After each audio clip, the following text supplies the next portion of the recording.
tentang IPAS atau ilmu pengetahuan alam sosial bab 5 mengenai alat-alat pernapasan. Ini yang melanjutkan yang materi kemarin ya.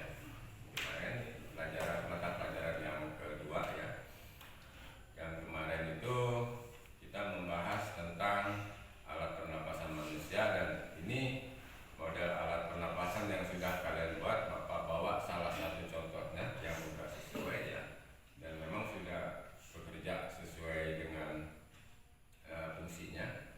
Nah, di sini cara kerjanya kan udah Bapak jelaskan kemarin. Ini Bapak ulang lagi mengenai alat pernapasan manusia. Ya, cara kerjanya seperti apa? Mungkin kamu hanya melihat waktu buat itu balonnya itu menggelembung. Ya, ini akan Bapak jelaskan. Proses menggelembung balon tersebut kalau diibaratkan dengan alat pernapasan manusia itu seperti ini. Perhatikan. Ya, ketika proses bernapas berarti O2 atau oksigen itu dihirup oleh tubuh kita. Perhatikan. Nah, maka di dalam tubuh kita paru-paru akan mengembang. Nah, balon yang dua ini adalah paru-paru. Paru-paru sebelah kiri dan paru-paru sebelah kanan. Nah, ini adalah tenggorokan atau biasa disebut trakea. Di sini ada luring, di sini juga ada faring ya, ada pita suara. Nah, supaya lebih jelasnya mungkin kita bisa lihat pada gambar yang ada di papan tulis ya. Ini model alat pernapasan yang dibuat seperti ini diibaratkan sebagai tubuh manusia saat bernapas. Baik, lebih jelasnya lagi akan kita lihat di papan tulis pada gambar yang sudah Bapak siapkan di sini ya. Kita tunggu dulu beberapa waktu. Bagaimana bernapas itu seperti apa? Nah, ini alat pernapasan manusia. Kelihatan nggak gambarnya? Kelihatan ya? Jelas ya? Baik, perhatikan pada gambar ini ya, yang Bapak sebutkan tadi pada model yang ini, yang mudah kalian buat ya. Udara atau oksigen masuk melalui hidung. Nah, kalau di sini hidungnya nggak ada, ya kan? Pada model ini hanya diibaratkan trachea aja ya.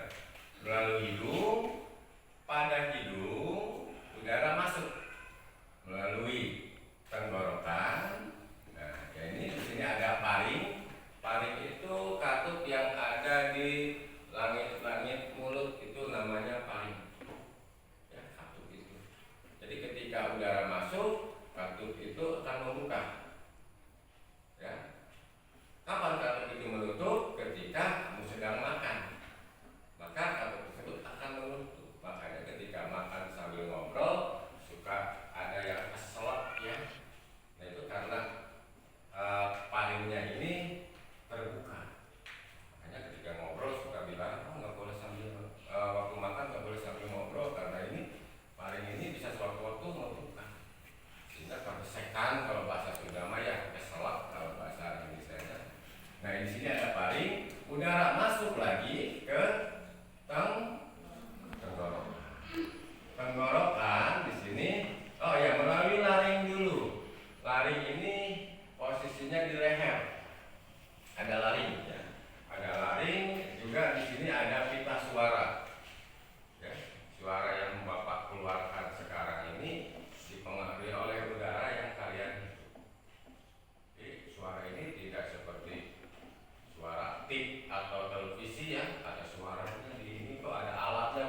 dari trakea.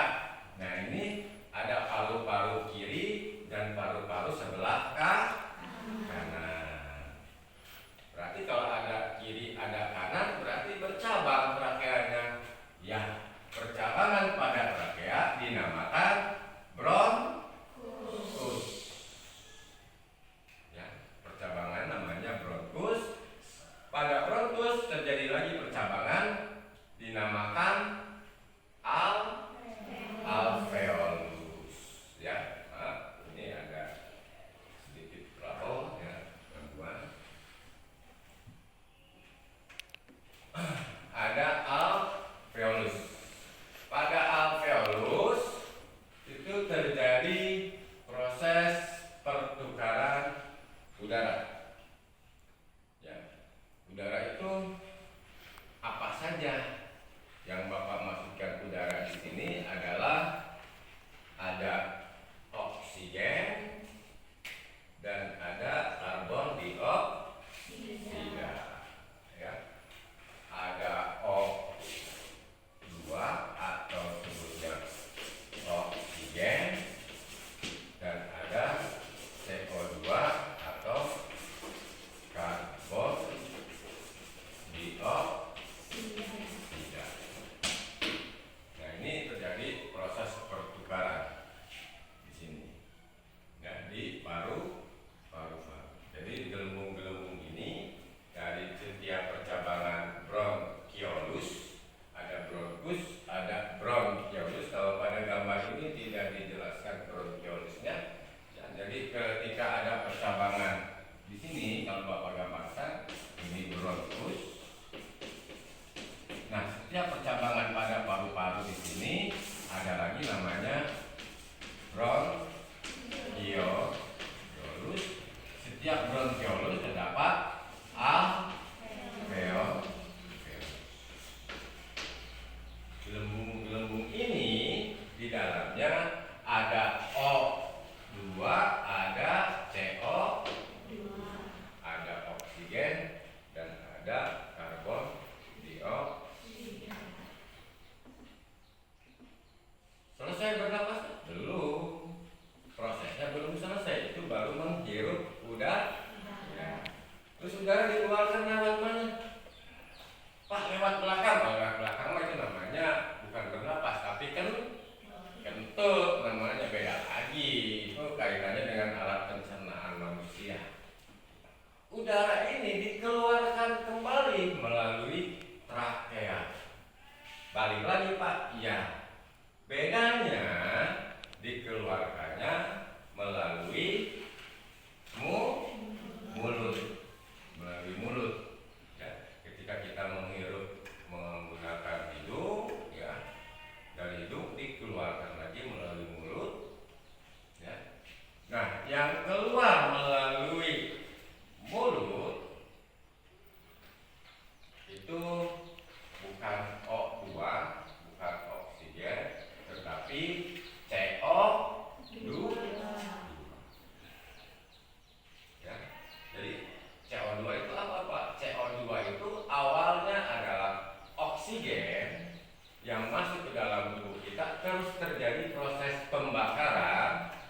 Ya, setelah digunakan di paru-paru, maka yang keluarnya lagi bukan O2 lagi karena sudah diproses, dibakar di dalam tubuh. Ya, di dalam paru-paru, maka yang dihasilkan dari oksigen ini dinamakan CO2 atau karbon dioksida. Ya, ini keluar melalui mulut.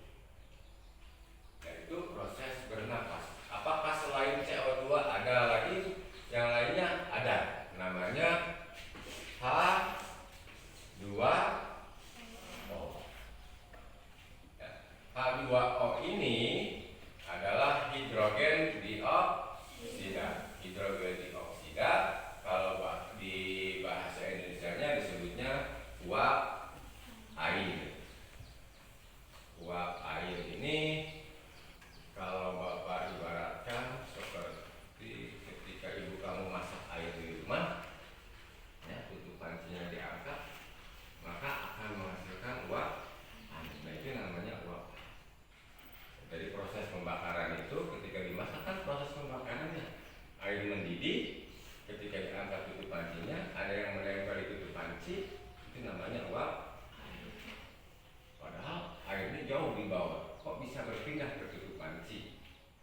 adanya gas. Gas itu tidak terlihat oleh mata, tetapi bisa dibuktikan ya, dengan tutup panci tersebut kelihatan hasilnya. Kalau pada mulut manusia, apakah pakai tutup panci? Jangan. Ya, pakai tutup panci. Untuk membuktikannya, kamu menggunakan cermin atau kaca. Silakan ketika kamu tarik nafas, kamu keluarkan dari mulut, ya, kamu buang ke kaca, kamu halangi pakai kaca, maka akan terlihat buram pada kaca. Sekedap. Ya, jadi proses bernapas itu seperti itu. Ya, jadi menghirup oksigen masuk melalui trakea. Pada trakea ada bronkus atau percabangan pada paru-paru. Setiap bronkus ada bronkiolus. Ya, setiap bronkiolus ada alveolus. Alveolus itu gelembung tempat pertukaran antara oksigen dengan karbon dioksida. Terus udara dikeluarkan melalui mulut. Dari mulut itu yang dihasilkan dari hasil bernapas itu adalah karbon dioksida dengan hidrogen dioksida atau H2O atau disebutnya uap tadi. Itu proses bernapas secara garis besar. Ya, kalau kita kupas semuanya, sebenarnya sih dari waktu kita bernapas itu nggak akan kita bahas sekarang. Ya, yang akan kita bahas sekarang adalah setiap bagian-bagiannya akan kita bahas. Bapak kasih contoh adalah bagian pertama yang dimasuki oleh oksigen atau disebut apa namanya ini, untuk bernapas itu udara masuk melalui lubang apa? Mulut atau hidung? Hidung. Apakah nggak bisa bernapas melalui mulut? Bisa. Bisa bernapas melalui mulut.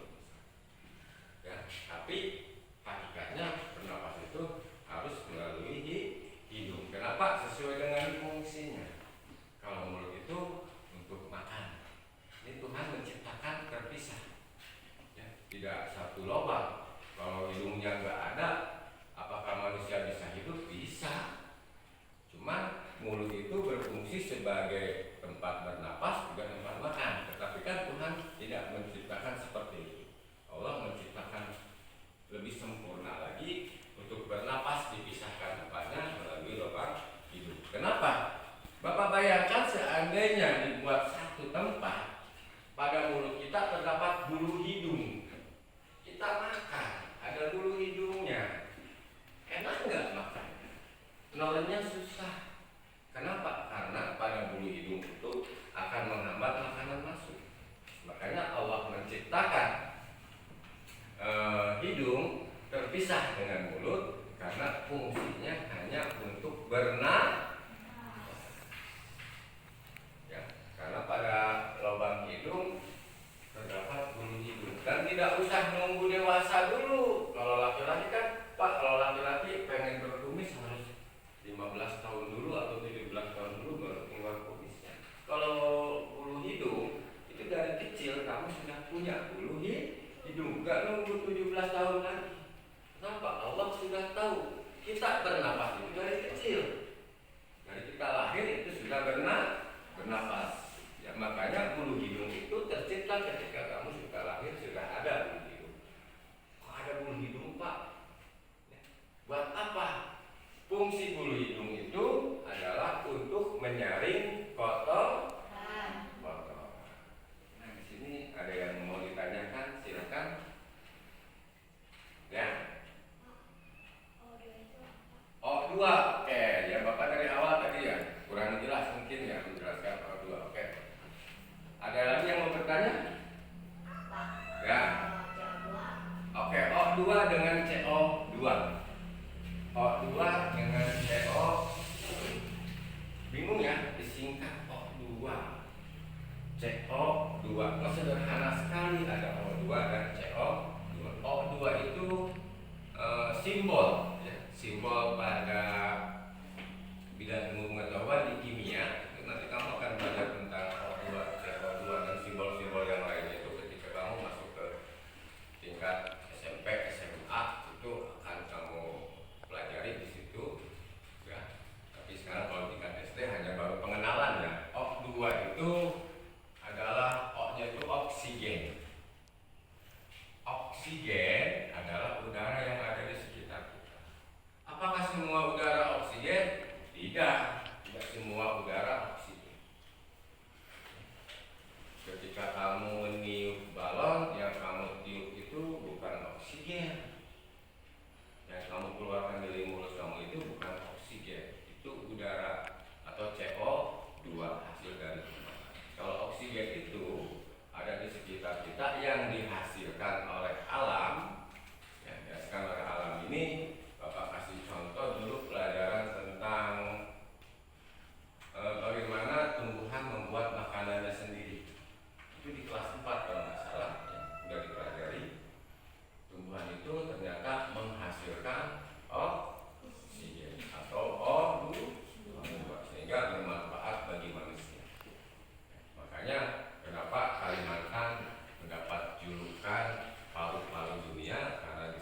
kelihatan itu mah asap namanya. Asap itu proses dari pembakaran, ya, berbentuk wujudnya hanya. Kalau oksigen, udara, wujudnya tidak kelihatan tapi bisa dirasakan. Bisa tidak kelihatan, bisa dirasakan. Itu maksudnya seperti ini. Ketika Bapak meniup, ya kan, nggak kelihatan tapi terasa oleh tangan itu udara. Jadi oksigen itu adalah udara yang masuk ke dalam tubuh kita, ya, melalui lubang hidung. Itu untuk bernafas. Terus dipahami untuk O2 oksigen? Paham? Paham ya. CO2. CO2 itu dari oksigen, tapi setelah melalui proses pembakaran di dalam paru-paru, ya, dibakar, diproses. Kenapa kok dibakar? Karena setiap makhluk hidup memiliki aktivitas kegiatan, apakah aktivitasnya mau tidur, mau kegiatan olahraga, di dalam paru-paru terjadi proses. Proses di sini ada proses pembakaran. Kenapa? Karena ketika manusia masih hidup ya, beda dengan yang sudah. Ketika masih hidup, orang hidup itu kadang-kadang diberikan masih hangat tubuhnya ya. Kalau orang meninggal terasa dingin. Nah itu beda. Berarti di tubuh manusia itu terjadi proses pembakaran. Di dalam paru-paru terjadi proses pembakaran. Hasil pembakaran ini dinamakan CO2. Jadi oksigen yang dibakar itu dinamakan CO2, hasil pembakaran. Contohnya kalau Bapak ibaratkan seperti motor, ya, motor ketika dinyalakan dimasukkan bensin, apakah ketika bensin dimasukkan ada asapnya? Tidak ada. Ketika dimasukkan terus motor dinyalakan, maka akan ada yang dikeluarkan melalui knalpot. Dari knalpot itu dinamakan CO2 atau karbon dioksida. Sampai di sini paham karbon dioksida? Paham ya? Selain yang lainnya apa yang menambahkan karbon dioksida? Ketika kamu membakar sampah itu juga karbon dioksida. Jadi proses pembakaran ya. Baik, lanjutkan lagi ya. Atau mungkin ada yang mau ditanyakan? Tidak ada. Kalau tidak ada yang ditanyakan, Bapak akan melanjutkan lagi yang tadi mengenai hidung ya. Pada hidung terdapat bulu hidung. Allah menciptakan bulu hidung bukan berarti iseng atau asal-asalan. Pasti Allah menciptakan sesuatu ada manfaatnya, ada fungsi. Untuk apa bulu hidung? Tanpa risi menaik bulu hidung keluar itu kadang geli gitu ya, cabut gitu kan. Bulu hidung tuh kadang-kadang orang sengaja mencabut bulu hidung karena mungkin kepanjangan atau gimana atau kebanyakan. Fungsi bulu hidung itu sebagai saringan udara, karena udara yang kita hidup itu tidak semuanya bersih. Bapak kasih contoh ketika musim kemarau berdebu, ya, oksigennya kita hirup, debunya ikut masuk ke hidung. Ketika di hidung disaring oleh bulu hidung. Nah, di bulu hidung juga Allah menciptakan lendir. Lendir ini fungsinya untuk apa? Menangkap kotoran supaya kotoran tersebut menempel pada lendir yang ada di lubang hidung. Ketika lendir itu mengering karena sudah banyak kotoran yang menempel pada lendirnya, lama-kelamaan mengering, maka dihasilkan yang disebut namanya upil. Kalau bahasa Sunda nama disebutnya sehingga apal upil itu korong ya, dinamakan korong. Kalau bahasa Sunda ya, tahu kalau bahasa daerah lain nggak tahu. Tapi kalau bahasa Indonesia sebutnya upil ya, atau kotoran yang dihasilkan dari lubang hidung. Itu ya, kok bisa ada seperti itu? Itu adalah kotoran yang kamu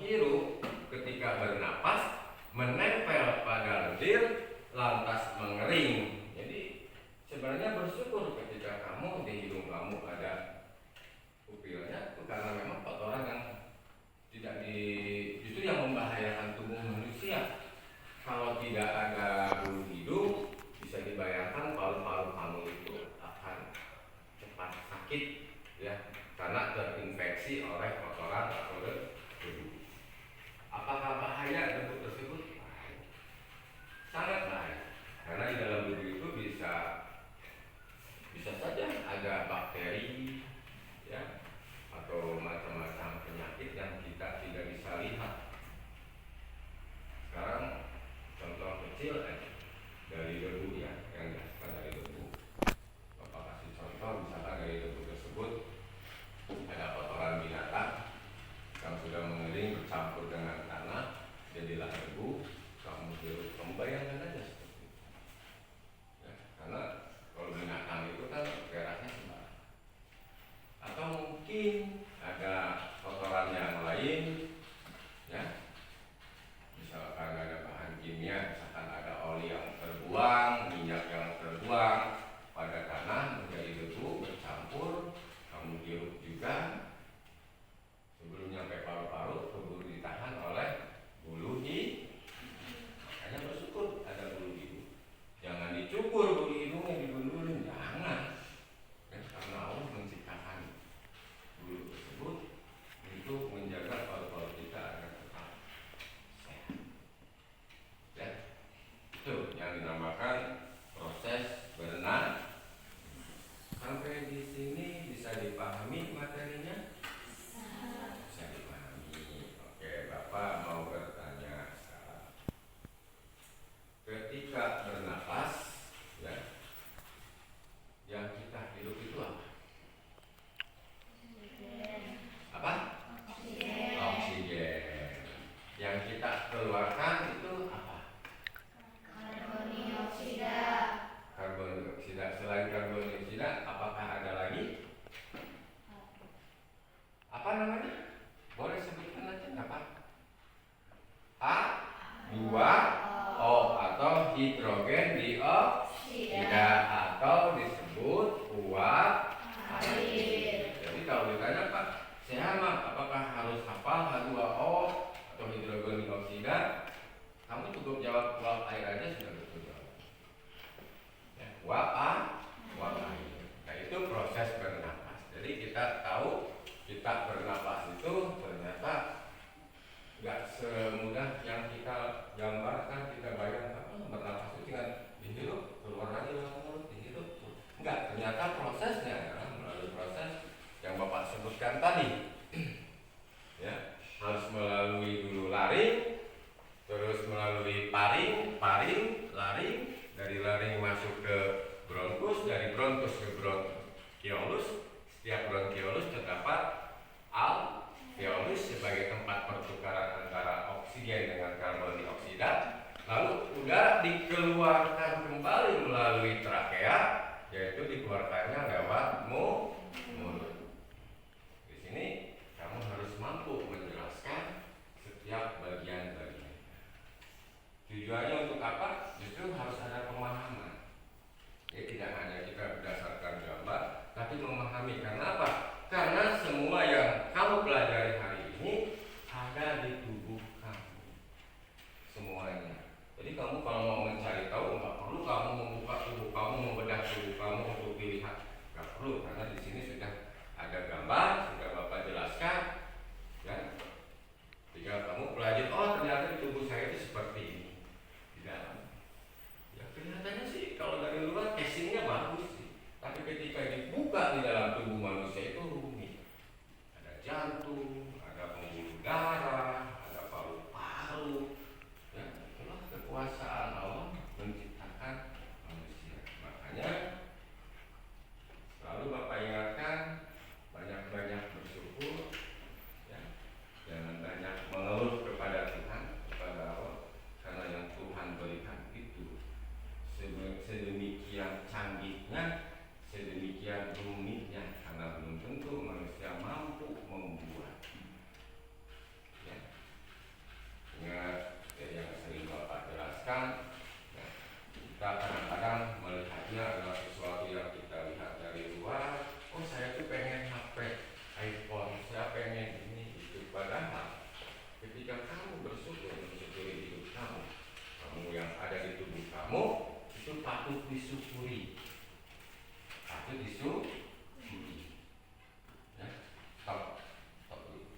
seandainya kamu punya mobil 5, tapi paru-paru kamu tinggal sebelah, apa yang akan kamu rasa?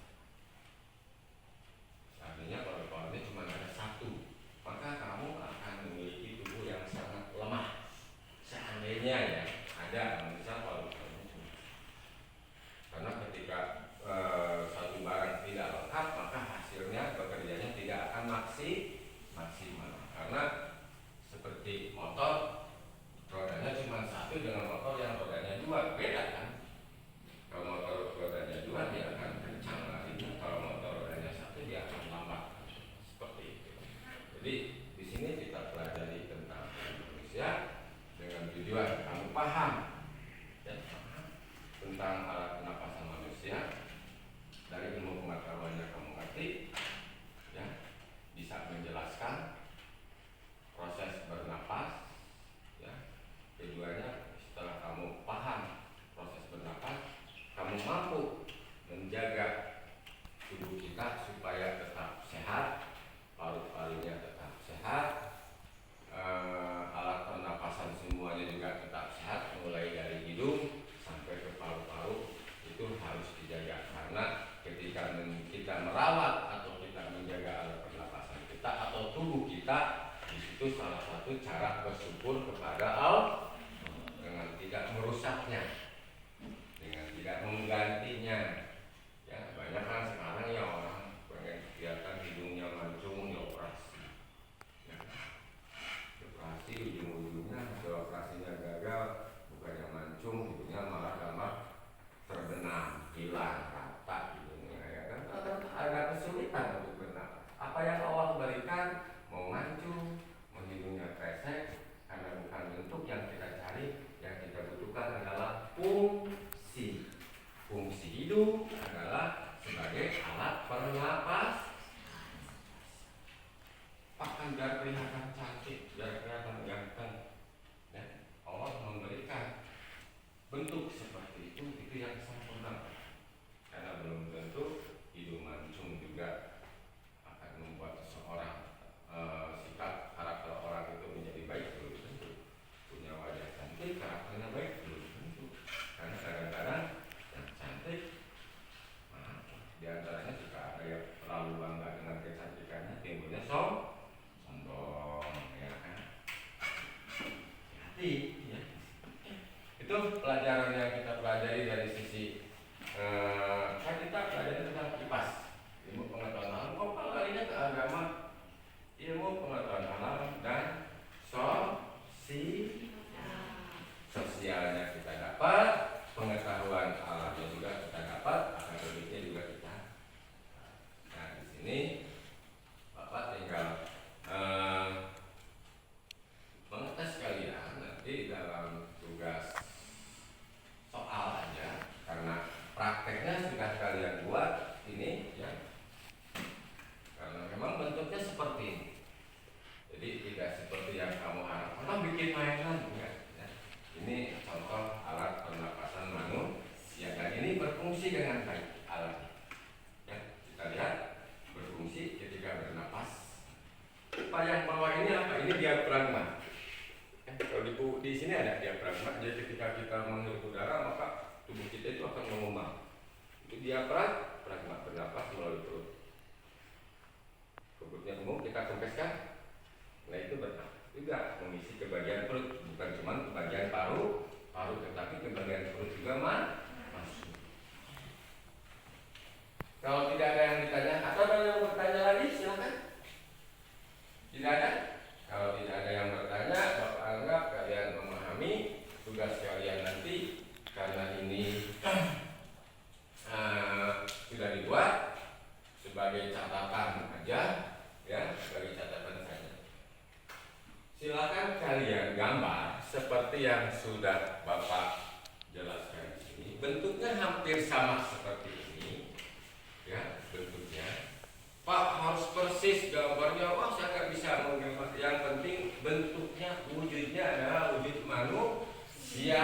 Mau hidungnya mancung, nggak apa-apa, nggak menilai bagusnya, karena ini bukan seni budaya, ya. Seni budaya itu menggambar harus detail, enggak. Bapak maunya ada bentuknya, karena Bapak sendiri aja menggambar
kamu menuliskan di sini hidung, ya kamu malah tuliskan di sini adalah misalkan paring, kan sesuai kan? Ini hidung bukan paring, ya. Ada kesesuaian. Nanti setiap gambar kamu setiap kelompok ya tampil ke depan menjelaskan sama seperti yang Bapak hari ini praktekkan, jelaskan ya, mengenai alat pernapasan manusia per kelompok. Nanti ada yang ke depan menjelaskan bagaimana setiap kelompok harus tampil ke depan ya, mempresentasikan hasil karya kamu di depan kelas. Ya, itu tugasnya. Jadi untuk hari ini Bapak cukupkan sekian karena Bapak hari ini menjelaskan mengenai model alat pernapasan yang sudah kalian buat. Ini sudah masuk ke nilai praktikum. Terus Bapak menjelaskan tentang alat pernapasan manusia. Jadi tugas kalian adalah tugas rumah saja, ya, karena proses menggambarnya ukurannya bukan ukuran buku gambar, tetapi ukurannya kertas. Nah ini nanti ada di tugas rumah. Untuk warna